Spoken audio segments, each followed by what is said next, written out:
or right after, but Mhm. I know like for some people, like anybody that's allergic to lidocaine, like obviously they would have Yeah. issues. Mhm. Is there some kind of like alternative you do for somebody that has that allergy, or is it? Luckily, I haven't run into it actually all these Well, years, that's which great. is That's great. nice. Yeah. Um, I mean, in that case, I guess they would just kind of have to try and get through it without the numbing. Yeah. Yeah, I didn't really look into any other option, just since I guess it's more rare if people were to have that. Okay. I just I didn't know feel like like ice pack or something. that could help afterwards a little bit. Yeah. You just want to be careful, yeah, the brow area. Okay. Um, I'm looking because I had notes Yeah. here, like on the things that I wanted Yeah. to ask you. Okay. So, oh, that's a good one. Mhm. Obviously, I would think this is a no-brainer, especially with today's Mhm. laws and rules, but Yeah. the needles, Yep. single-use needles, Yep. all of Yeah. that stuff. Let Um, me I'll show you. So this is like the little packaging that our needles come in. So already sealed, oh wow. sterile. I never open anything until the client's in the chair so they know that it's fresh. And then Okay. our microblades are like these tiny little Look things at also, how cute that already is. sealed. Yep. And they're all pink. They're all I cute. know. They know how to target the girls. Yeah, they do. That's marketing right there. Um, okay, so I know a lot of times when you first get it done, it's darker, right? But Yes. then that fades. And Yep. you said it's a split. Like people are like, I want Yeah. the dark back, or they're like, oh, thank God it faded. Yes, they either love it or they hate the first week. Yeah. So I just tell everybody, no matter how you feel about it, just get through the first week and then your Mhm. results will be, worth it. Just kind of getting through that dark phase that can be a lot to handle. Yeah, that's amazing though. I know me, I'll be like, I loved it when it was done. I love the first week too. It's Yeah. so vibrant and fresh. Um, that I don't know, I love it. It looks, I feel like, more so comparable to makeup because I always tell people, getting this done nowadays, the way we look at it, because we want the most natural result, isn't to completely replace your makeup. So we're Okay. looking for a look that day to day, like you get up, you run to the store, you go to the gym, you feel done and you feel alive and you don't look overdone. So if you have an event and you're putting a full face of foundation on, you're going to want to add a little more makeup just to bring it back to life essentially because it is healed in the skin. It's not on top of the skin like makeup. So Hmm. it'll never fully replace it, but I mean, for majority of people, it kind of ends up doing that if you have a good base to work with. But Yeah. the realistic expectation is that it's not going to replace your makeup essentially. So keep your brow pencil, don't That's throw it out, but you should have to use it a lot less, basically. That's really good to know. Yeah, because Yeah.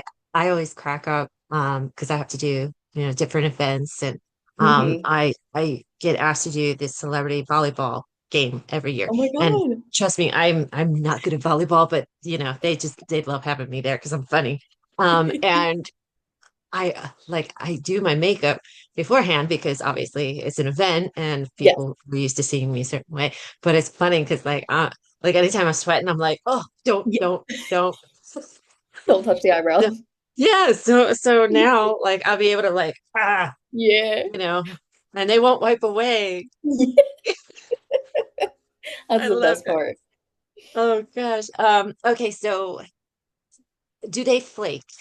So give us Mhm. the timeline of the healing process. I think, Yeah. yeah. So, I mean, the way we used to heal back in the day was more of like a dry healing method, and that one, you kind of would see more flaking. Luckily, nowadays, people really report back that they don't see much. So, Okay. essentially, what you're going to do is you're going to leave the appointment that night or a couple hours later, give them a really good cleanse with a gentle cleanser. Anything like CeraVe, Cetaphil, even if you want to be more traditional, like a regular tattoo, and just like use a teeny bit of dial just on the eyebrows, that's fine. You pat them completely dry, and then I give an aftercare ointment, which is just hustle butter. So that's for tattoos. Teeny tiny bit that just relieves like any itching or any tightness in the skin. It'll just keep you more comfortable. But most people say they don't have much peeling or anything. If you do, it might be more of like it looks a little bit more like eyebrow dandruff here and there, but it's Good. really nothing bad at all. And that's Okay. all within like that first week, maybe 10 days. After that, once you kind of get into the second week, some people enter a little bit of like a ghosting phase. So basically, when that fresh skin heals over that tattoo, sometimes it can make it look a little faded in some sections, especially with microblading, just because Okay. the lines are so thin with the microblading. When the fresh skin heals over, people are like, oh my God, I'm missing a spot. And at that point is when I tell them, hang in there for like another couple weeks. By the time you come back for your touch up, you'll be fully healed, and we can add anything that, maybe did fade too much, or it's just Okay. kind of in that, skin cycle. It's resurfacing at that point.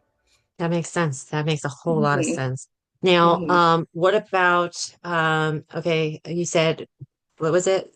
The ointment that you use? Ointment, I use Hustle Butter. Hustle butter. So Hmm. is that like what about like Aquaphor or something like that? Is that okay or no? Neosporin?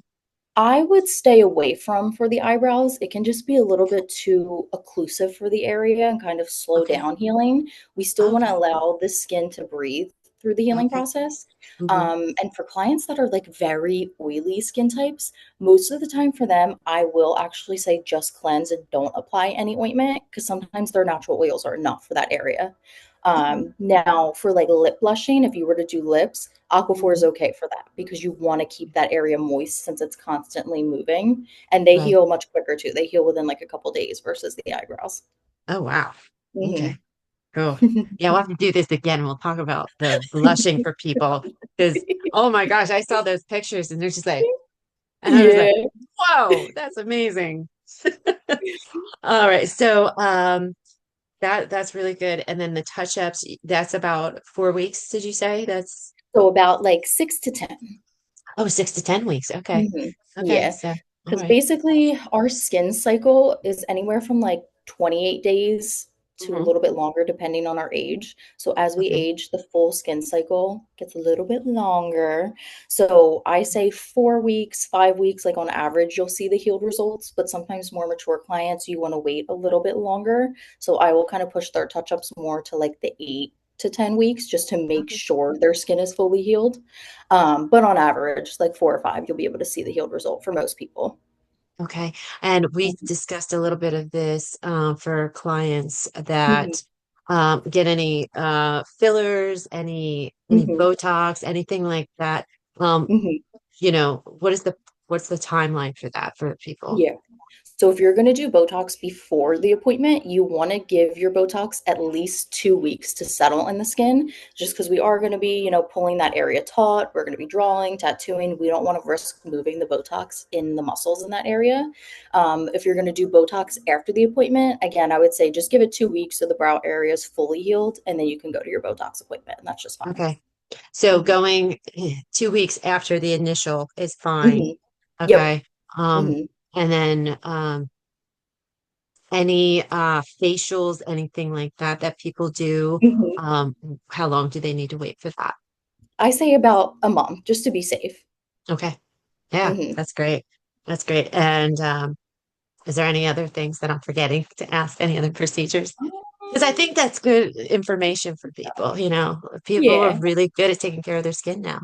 Yes, I know. I get that all the time. Like, so can I go get a laser next week? And I'm like, they're not going to laser your eyebrows, but I would just wait just to be safe. Right. And we were talking Yeah. even like the vaccines, the flu shot and stuff like that. Yeah. Like wait the 2 week period. I mean, that just Yeah. that just makes sense, give your body Hmm. that time because it is an immune response that Yeah. happens, and Yeah. I love that, that mindset. So, Mhm. and when in doubt, ask your Just doctor, wait. right? Yeah, When in doubt, just absolutely. wait. All right. What else do we got? Okay.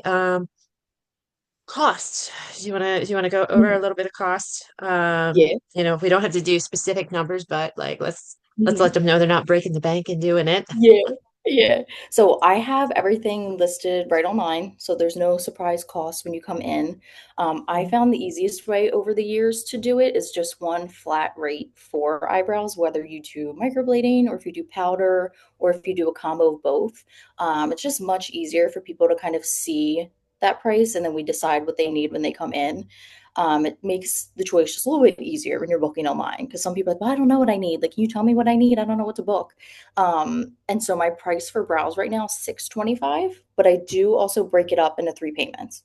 So Okay. when you book, you'll put $100 deposit down. This holds your spot and is just, in case anybody no call, no shows, or cancels last minute, at least I'm getting something for my time at that Little point since skin it in the game, is, right? Yeah. yeah, at least, 2.5 hours didn't go completely to waste.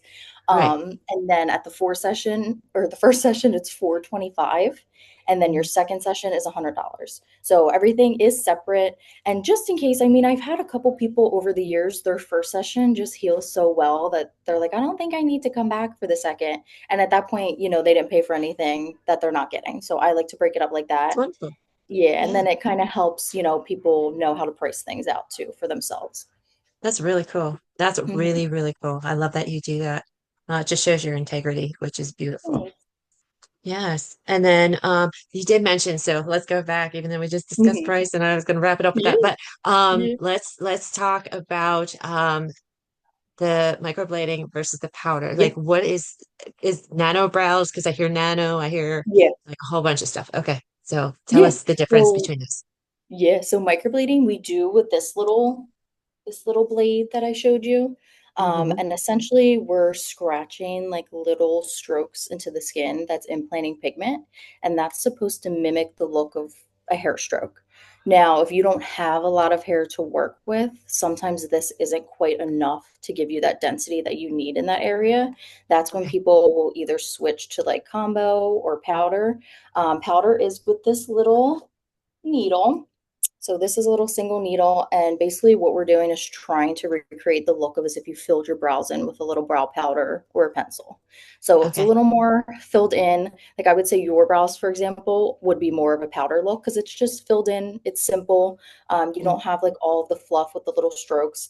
Nano brows is when you do hair strokes with the tattoo needle versus the microblade. Okay. So that is helpful for building more density for clients that need it, but still kind of want that hair stroke look. Okay. Or oily skin types, it works a little bit better for. It's not as traumatic as the microblade can be on some skin types. So it really just depends on the individual, what they're looking for, what their needs Yeah. are for their skin, and we kind of just go from there. Yeah, I love that. I love that. Yeah, I'm definitely a fan of the strokes in the front and then Hmm. the nice Yeah. blend in the back, That's it what I looks get every good. time too. Yeah. And I guess it's the powder. I've seen some people it's so it's not very natural looking, but it's so beautiful where it almost looks like the hyper fade right there in the Yeah, like the front. ombre look. Oh, it's gorgeous. Yeah. Yeah. Yeah. That really looks so nice on some people. So um yeah, I love that you're Mhm. able to, have this diverse options for people, which I think is Yeah. really, really great. Yeah, So you really want to be able to like customize the look for each individual. yeah, yeah. Well, people with the people eyebrow, we need help. We need help. Oh my gosh. This is awesome. So we're gonna kind of you know, record my journey as we go through it, which I think is going to be super awesome. I'm And excited. what is the most asked question? I think let's wrap it up with that. What's the most asked question that people I would probably say number one is does it hurt? does it hurt? And like I said, we use the lidocaine to try and make you as comfortable as possible. Mhm. I would say, it's in my opinion, it's no more painful than like tweezing or waxing. But again, it depends on who you ask and how well they numb. Yeah, Um, And then the second question is probably like, well, how am I going to look like right after?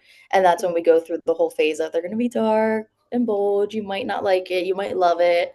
But either way, our goal is that the healed result is natural. So you might not feel that way at first, but once it heals, most people are like, oh my God, this is, I was scared the first week, but like, this is great.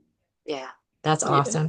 Do you get scarring? Like is that a risk that some people have, or is that very, Mm, very uncommon? So, not as common as it used to be before. I mean, with improper technique, you definitely can, hurt somebody's skin and scar them for sure. But, luckily our education is a lot better. We're going the Yeah. proper depth, and, I don't ever see that, luckily. I have seen like photos or clients that have had their brows done like 10 years ago that kind of have a little bit in there, unfortunately. Or clients that are prone to like keloiding. Typically, I will say just avoid it. The machine work is usually a little bit safer for them because it's less traumatic than the microblading, but I won't microblade anybody that has any history of keloids because that could always be a risk that would happen. Okay. All right. Well, Hmm. that's good to know. That's really good to know. Yeah. And I think my biggest question is once you do it, do you have to keep doing it? Or is it something if you're like, that was fun, lasted for a couple years, it's not for me, like, you know, I people mean, can so just since they can give up yeah. the ghost. Yeah. I mean, so I've definitely seen some people like over the years, like, oh, I had it done years ago, and now there's like nothing there because I just never went to get a touch up. But there is always that chance that even if it's the tiniest amount that's still left in the skin, that it could be in there potentially forever, depending on the individual, but it will lighten with time. Our skin goes through a full skin cycle every month, and that's kind of what like Yeah. helps with the fading. So it really depends. I mean, some people, like you said, will do it once and then they're like, I don't really care filling them in after that. But most of the time, people do come back and just upkeep them. Yeah, yeah. Well, Hmm. I imagine it all depends because I've seen some of your clients, they have, beautiful set of brows already, and then they're just Hmm. getting shape, kind of Yep. like they're just keeping up with the shape. Hmm. But then, then there's people that just have really nothing and you give them a beautiful set of brows and Yeah. so I would imagine it all depends on what you have, but um you don't lose hair from doing the process, correct? No, no, yeah. We don't go deep enough that it's damaging the hair follicle. So it's Mhm. totally fine. No one has had any issues that I've had with hair loss or anything. I actually say sometimes I see people grow more hair in between appointments. Mhm. Now, I don't think it's anything like, oh, this is magic. It's making me grow hair. I feel like most of the time we're kind of, tweezing or removing areas without realizing how much we're taking off. So then when you Yeah. have this new shape to follow, it actually ends up helping the hair grow back because you're not taking it out constantly. Right. And I'm sure there's a lot Yeah. of stimulation in the process too, right? So Yeah. I don't think everybody's sitting there like rubbing like they're rubbing their eyes, but they're not really like massaging their eyebrows. And I think, Yeah. we already know we have to stimulate areas for, things Hmm. to grow properly. So Hmm. maybe after this, it is actually causing more to grow. I know. So I would love to like find out if that, if anybody's done any studies on that or I know. Let's do it. Let's contact Harvard and be like, all right, we need to know. We need to know. Oh, this is awesome. Well, thank you so much. I really had so much fun talking to you about this, and we're gonna have so much more fun. We're gonna do some more video and not. um, record this journey as we go through and be silly and as we make magic happen. But I'm so excited for you, and you're crushing it out there, girly, and I love that for you. I love that. So, Thank you people so might much. not be able to. Oh, I was going to say, let people know actually where you're located right now, because people might actually travel to come see you. Yeah. Yeah, so Yeah. I'm in Glen Mills, PA right now. I work out of the Joseph Anthony Med Spa. I mean, I know they're a pretty big hair salon and spa that people know about. So I'm in the basement in the med spa. So you I can love come it. visit me. I do like consultations too if people are unsure what they need or if they're not ready to quite commit and they just kind of want to meet me and talk. Totally just, you can message me on Instagram or via email.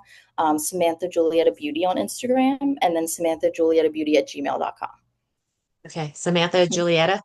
Mm-hmm. Okay, just making sure. All right, and I'll attach the links down below as well. But thank you so much, girl. It Yay, was thank so great you. talking with I you, know. and I'm so looking forward to this. Yes, We're gonna have a me good too. time.